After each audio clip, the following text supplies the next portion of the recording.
안녕하세요. 정신현상학 강도 49번째 시간. 예, 오늘 준비한 거는 지난 3월 7일 날 이렇게 원고를 이렇게 준비를 했던 건데 오늘 방송하게 됐고, 어제 제가 이제 하버마스 지난 토요일에 이제 하버마스가 어, 이제 다른 세상으로 가서 어제 즉흥 방송을 했는데, 오늘 그래서 도서관에 가서 제가 그 현대성의 철학적 담론을 한번 이렇게 다시 이렇게 좀 들춰봤는데, 보니까 그게 그 책에 관해서 제가 간략하게 이렇게 뭐 좀 정보를 좀 알려드리면, 보니까 그게 이제 80년대 초반에 하버마스가 이제 프랑스의 콜레주 드 프랑스, 거기에서 이 책이 그 12장으로 되어 있었는데, 앞에 4장은 거기에서 했던 강연을 바탕으로 했고, 그 나머지 뒤 8장은 미국의 대학, 뭐 한 2군데 대학에서 이렇게 강연을 했던 그 바탕으로 했는데, 두 번째 장이 이제 헤겔에서의 근대성 개념을 다루는 거고, 이제 그 다음부터는 이제 비판으로 나가는 거죠. 첫 번째 타자가 이제 니체로 해가지고, 니체로 했다가 그 니체까지 그렇게 이렇게 비판했던 부분들이, 그때 당시에 이제 그 후기 구조주의 포스트 모던 철학의 그런 그런 중심지였죠. 그 파리로 가서 어떻게 보면은 그런 강연을 했다는 게 참, 예, 그참 놀라운, 좀 재밌다는 생각이 좀 들었고, 그 다음에 이제 뭐 그 이어서 이제 푸코, 이제 바따이유를 비판하고, 예, 그 다음에 데리다, 음성 중심주의 데리다 비판하고, 그 다음에 최종적으로는 이제 독일의 그 라이벌 관계였죠. 이제 루만을 비판하고. 그래서 오늘 좀 헤겔 부분은, 아무래도 제가 헤겔 강독을 하고 있으니까 관련해서 헤겔 부분을 이렇게 잠깐 이렇게 좀 보긴 했습니다. 그래서 하버마스에 대한 글을 좀 이렇게 좀 다룬다고 한다면, 아마 그 현대세계 철학적 담론, 예전에 읽었는데도 다 기억이 안 나서 다시 봐도 새롭게 보는 것 같다는 느낌이 좀 이렇게 들었습니다. 오늘 나가는 부분은 이제 그 이성장에서 이런 이제 골상학, 이제 심리학 비판, 수상학 비판, 그 다음에 이제 골상학 비판. 골상학은 이제 인간의 그런 이런 이제 그런 골격, 뼈, 여기에 어떤 이런 뭐 내면 정신의 그런 것들이 표현되어 있다, 이렇게 주장하는 이런 학문인데, 이런 것에 대한 골상학 비판을 하면서 이런 하나의, 그러니까 심리학에서부터 관찰하는 이상에 진행해왔던 정신의 그런 물질적 규정에 대한, 특히 이제 골상학에 대한 걸 예를 들면서 마무리 반박을 하는 그런 문장이라고 보시면 되겠습니다. 그럼 나가보겠습니다. Es bleibt, wenn die Beziehung durchstattfinden soll, eine begrifflose freie, äh, prästabilierte Harmonie der entsprechenden Bestimmung beider Seiten üblich und notwendig. Denn die eine soll geistlose Wirklichkeit bloße Ding sein.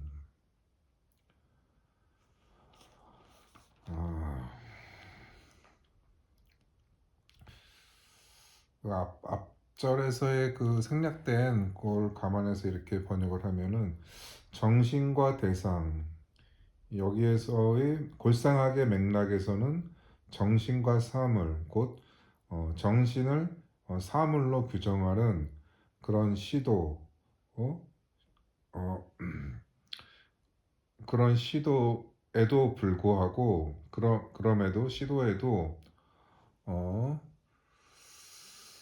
음, 하나의 밴디 버스움, 그래도 그런 시도에도 불구하고 관계가 성립해야 한다면 그러한 이제 관계에 대한 지금까지의 골상하게 설명 모델, 예를 들어서 이제 뭐 기호나 감각 모델 등이 그 실패했음에도 불구하고 하나의 대안적인 모델을 찾는다면이라는 의미입니다. 그래서 지금까지 해결이 쭉 이제 이런 그런 반박을 해왔죠. 정신과 대상의 그 관계를 규정하는 시도들이 뭐 감각이나 기호 모델 이런 것들이 다 이제 실패를 했는데 그래도 대안적인 모델을 그런 정신과 물질 사이의 그런 그 연관성을 밝히는 모델을 찾는다는 그런 의미입니다. 그러니까 감각 모델의 경우 헤게리드는 아주 조롱적인 비유는 이 정신이 어떤 특정한 감각이라면은 여기 문장에서 빠져 있는 건데요. 정신의 특정한 감각이라면 살인자의 머리 간지림과 시인의 머리 간지림을 어떻게 구분할 수 있는가라는 식으로 조롱하는 문장도 있습니다. 예, 번역해 보겠습니다. 그러한 규정하려는 그런 시도에도 불구하고 관계가 성립해야 한다면 남는 것은 어, 양측의 서로 대응하는 규칙들 사이의 어? beide Seiten 위브리가 und notwendig 양측의 서로 대응하는 엔트시프라인데 서로 대응하는 규정들 사이에 어, 프라이에 이게 프레자 이게 라틴어 같은데요. 프레스타빌리에르테 개념 없는 자유로운 예정 조합뿐이며 이것은 필연적이다. 필연적이다. 그러니까 여기에서는 이제 자유로운 개념 없는 이제 자유로운 그런 예정 조화 하모니 이거는 이제 라이프니츠의 예정 조화설을 또 이렇게 좀 비꼬는 겁니다. 그러니까 라이프니츠는 그 정신과 어, 그 대상 사이의 관계를 이제 시초부터 예정된 조화에 따라 이렇게 설명을 하는 것이 라이프니츠의 예정 조화설입니다. 즉 태초의 사고의 연세와 운동의 연세가 일치되도록 창조되었다는 듯이 이렇게 설명을 한 겁니다. 예를 들어서 그러니까 라이프니츠와 아르노의 서신이라는 그러니까 그런 서신인데 이제 라이프니츠가 그걸 책으로 낸 거죠.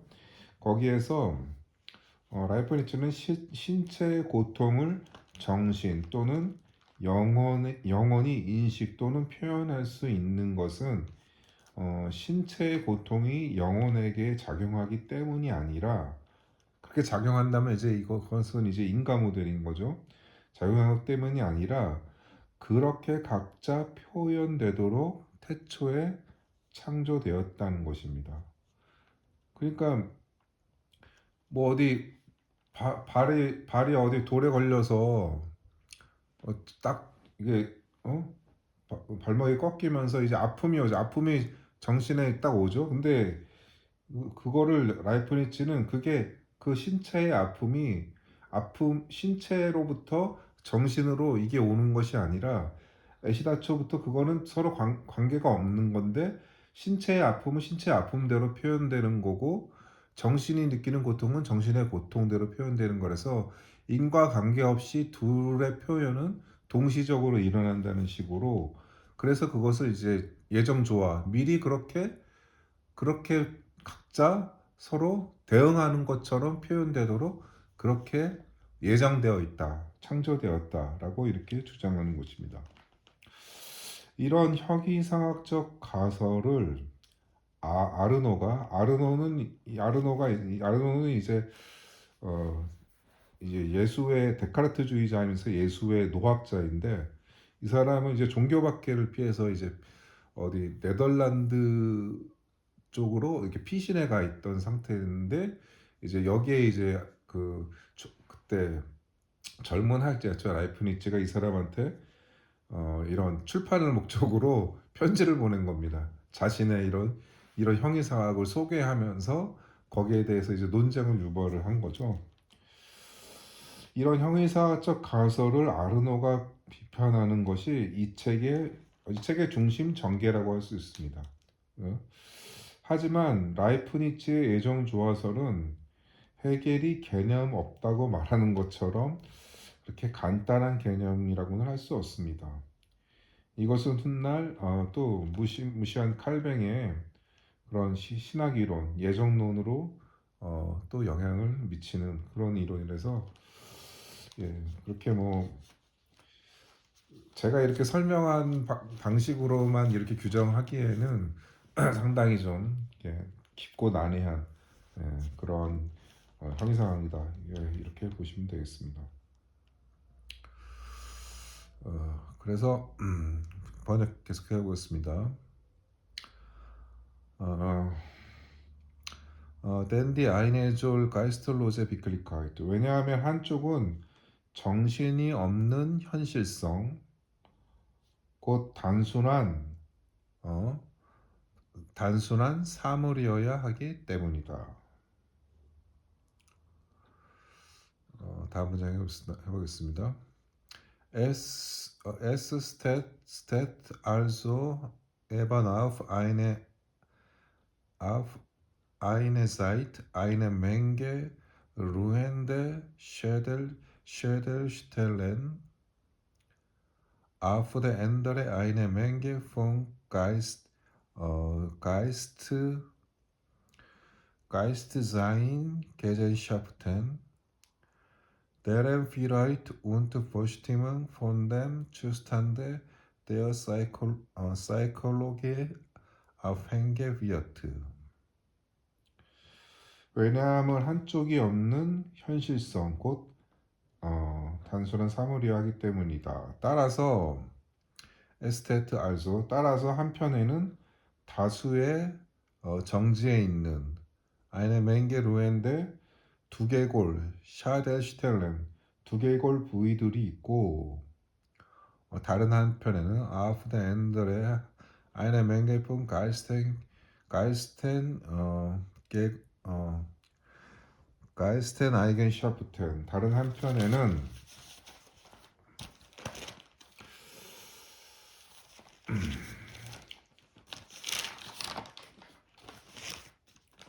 다수의 정신적 성질들이 놓여 있는데, 그런데 이 성질들의 다수성, 필라이트, 다수성과 그 규정은 심리의 상태에 따라 폰덴 추스탄드 데어 사이콜로기, 심리학의 상태에 따라 달라질 것이다. 의존되어 있다. abhängen wird. 다음 문제 해보겠습니다. Je elende die Vorstellung von dem Geiste ist, umso mehr wird von dieser Seite die Sache erleichtert. Teileigenschaften so wenig, teils so abgeschiedene, teils unknochen. 요 밑에는 이게 여유가 없어서 공백이 없어서 문장 일부가 생략이 되어 있는데, 설명문에 그 나머지 문장은 다 게시하도록 하겠습니다.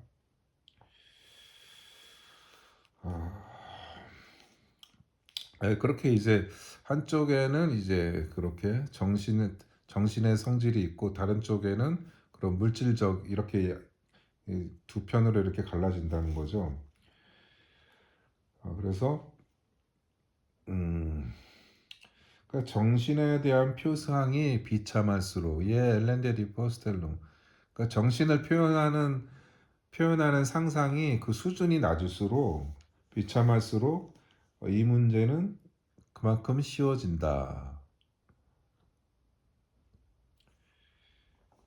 왜냐하면 한편으로는 성질의 수가 더 적어질 것이고 다른 한편으로는 그것들이 더 고립되고 더 고정되고 더 뼈처럼 단단해질 것이기 때문이다. 그러니까 이 문장도 일종의 약간 조롱이 들어가 있는 거죠. 그러니까 정신에 대한 표상이 정신이 무엇인지 그것에 대한 그런 생각이 정신을 규정하는 그 방식이 단순할수록 다른 한편으로는 그 정신에 대한 표현으로서의 그런 표상이 그 그 정신을 표현하는 그 매체가 뼈처럼 단순하고 단단해질 것이다. 네, 이런 표현입니다.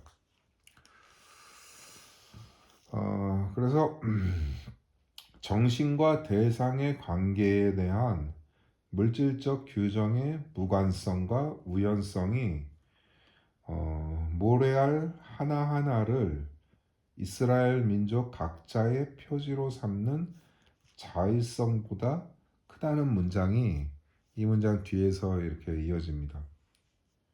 그러니까, 그러니까 정신과 대상의 관계를 그렇게 그 사이의 관계를 규정하는 그 무관성이 그것을 규정하는 것이 그러니까 바닷가의 모래알 하나하나에 이거는 이제 그 아브라함에 대한 그 야훼가 축복이 있죠. 그 자손이 모래알처럼 그렇게 퍼져나갈 방대할 것이다 이런 건데 헤겔은 그 구절을 또 이렇게 이용하는 겁니다. 모래알 하나하나에 이스라엘 민족 각자를 일대일 그렇게 대응시키는 것보다 정신과 대상의 관계를 규정하는 그 관계성과 우연성이 그런 모래알 하나하나의 그 이스라엘 사람 하나하나를 대응시키는 것보다 그게 더 어려울 것이다. 그게 더 복잡할 것이다. 이런 식의 주장을 하는 겁니다. 헤겔은 정신의 본질은 그 실현으로 보기 때문에 정신은 그냥 특자적으로 내재적으로 가만히 있기만 한 것이 아니라 그 본질은 자기 자신, 그 정신을 현실에서 실현을 하는 것이 정신의 본질이라고 보는 거죠.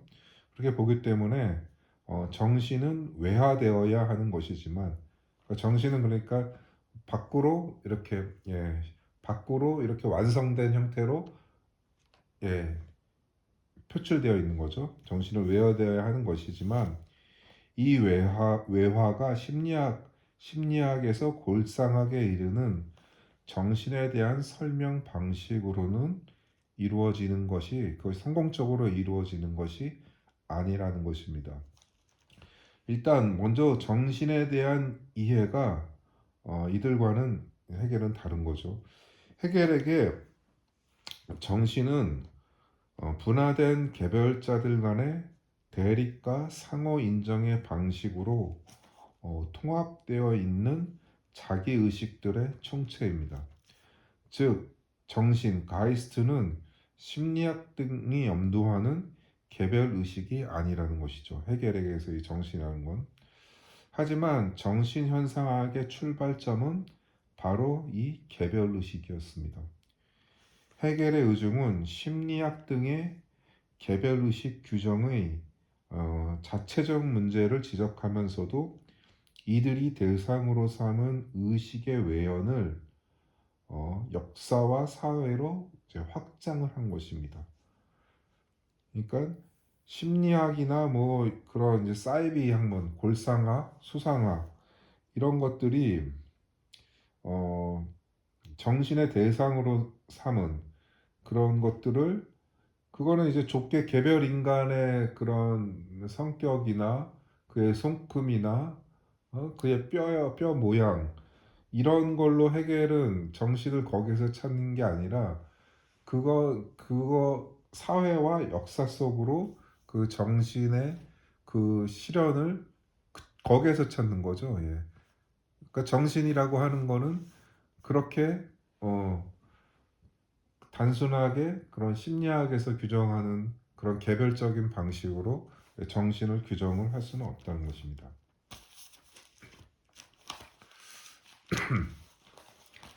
헤겔에게서 개별성, 즉 개인은 완전히 독자적인 존재이지만 이런 독자적인 타자로부터의 인정이 없다면, 역시 독자적인 타자로부터의 인정이 없다면 그 독자성은 정신의 실현이라고는, 헤겔에게 정신의 실현이라고는 할 수는 없습니다. 정신은 개인들 간의 상호 인정이라는 가치 구성망 속에서 실현되는 것이며, 상호 인정은 선의에 따른 인정이라기보다는 인정 투쟁의 양상, 즉 상호 부정의 계기를 거쳐갑니다. 이러한 대립 구도로부터 새로운 윤리의 근거가 도출된다는 발상은 칸트에게서도 이미 보이는 것입니다. 하지만 헤겔은 이런 대립의 양상을 정신의 수단이자 필연적 계기로 보는 것으로까지 확장을 합니다. 그래서 그의 역사 철학에는 섭리주의적 면모도 없다고는 할 수 없습니다. 이런 역사관으로 보면 지금 윤석열이나 트럼프는 새로운 역사 발전을 위한 이런 수단으로 이렇게 그려질 수 있는 그런 게 이제 하나의 섭리주의적 역사관이죠. 예, 그런 소지가 헤겔의 역사 철학에도 좀 뭐 그런 부분이 없지 않아 있다. 예, 이렇게 해석할 수 있겠습니다.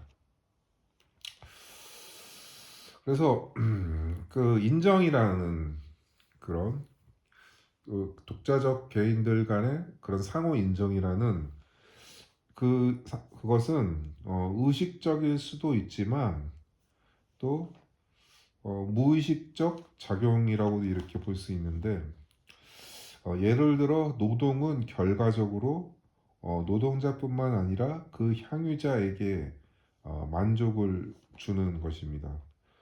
그래서 아주 이성장의 이렇게 307페이지에 보면은 이런 표현이 나옵니다. Das Ganze wird als Ganze sein Werk 라는 문장인데, 전체가 전체로서 그의 작업이 되는 것이라는 이런 해석이 되는데요. 이런 인정이라고 하는 것이 의식적일 뿐만 아니라 무의식적인 작용일 수 있다고 하는 것은 그 아담 스미스의 모래인격적인 노동관과 마르크스의 자연주의적 경제 발전의 경제 발전사의 중간 단계로 해석할 소지가 있습니다.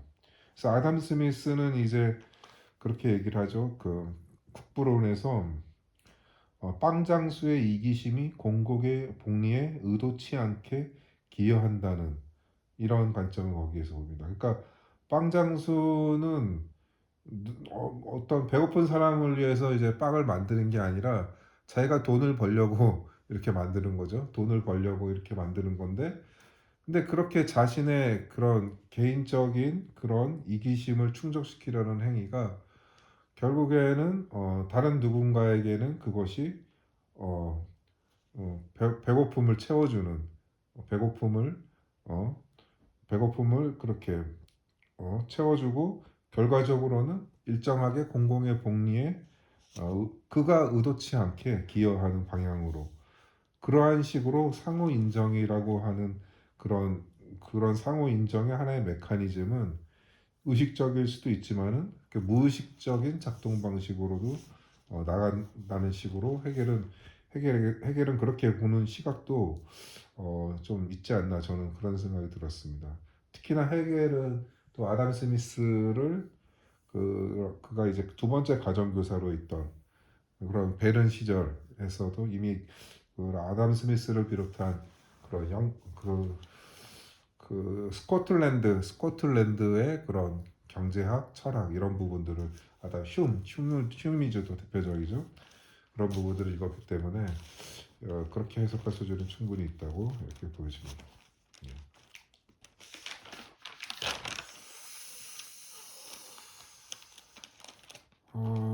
그래서 제가 아까 예를 든 전체가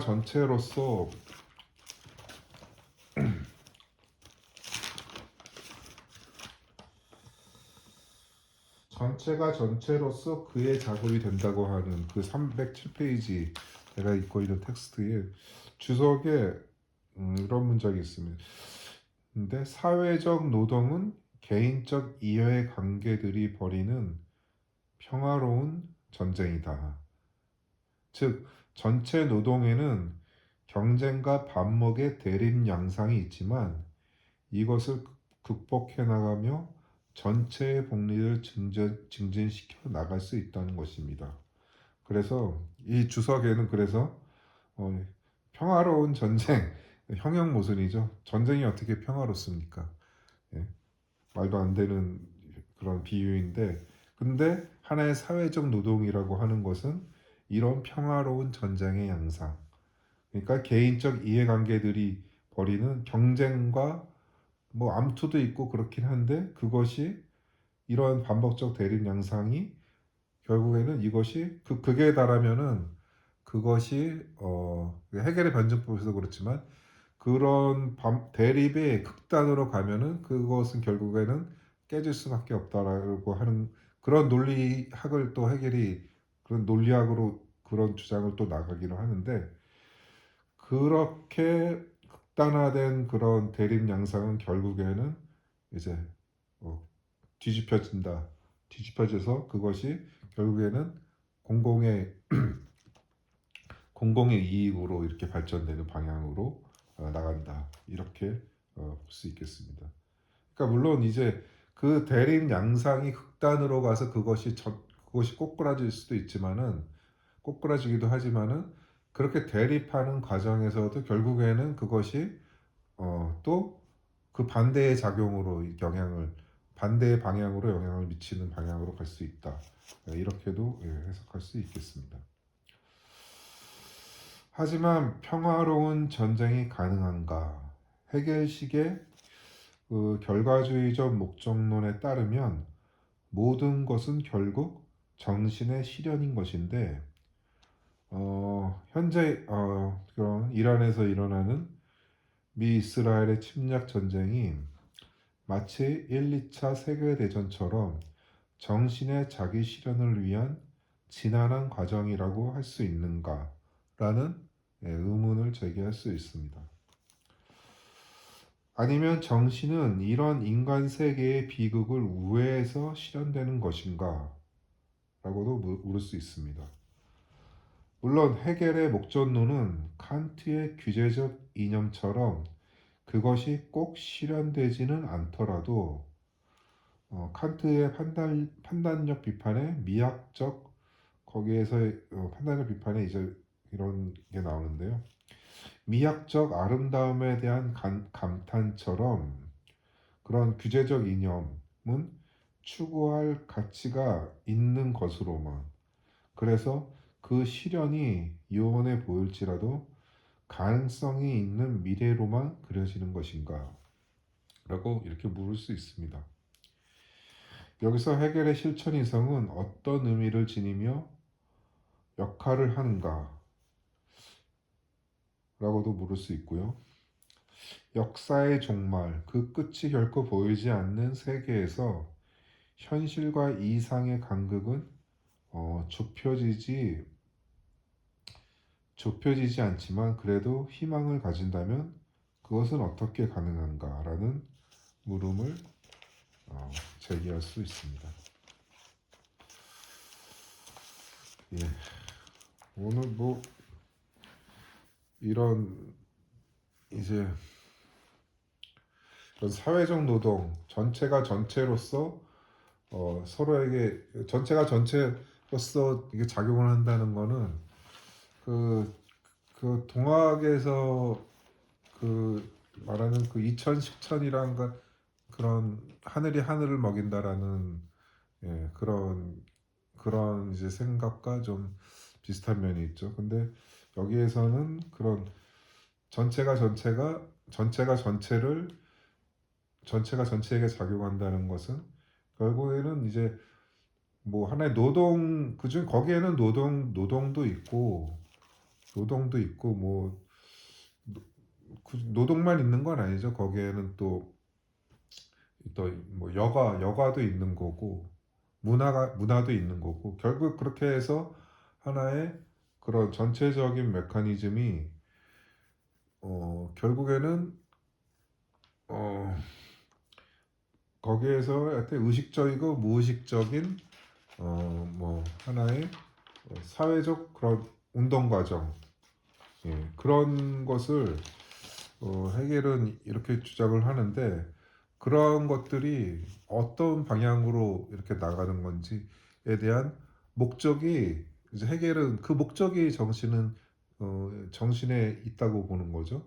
그래서 그 목적이 하나의 이제 규제적 이념이고 그것을 이제 뭉뚱그려서 이렇게 자유라고 말하고 그래서 정신은 자유의식의 실현, 자유의식의 진보 이렇게 얘기를 하는데 그런 게 사실 어떻게 보면은 상당히 좀 헤겔은 이제 그런 구상을 이제 형이상학적으로는 제시하고 물론 법철학 저서를 통해서 어떻게 현실과 관련된 이런 주장도 이렇게 하긴 했지만은 역시 이렇게 좀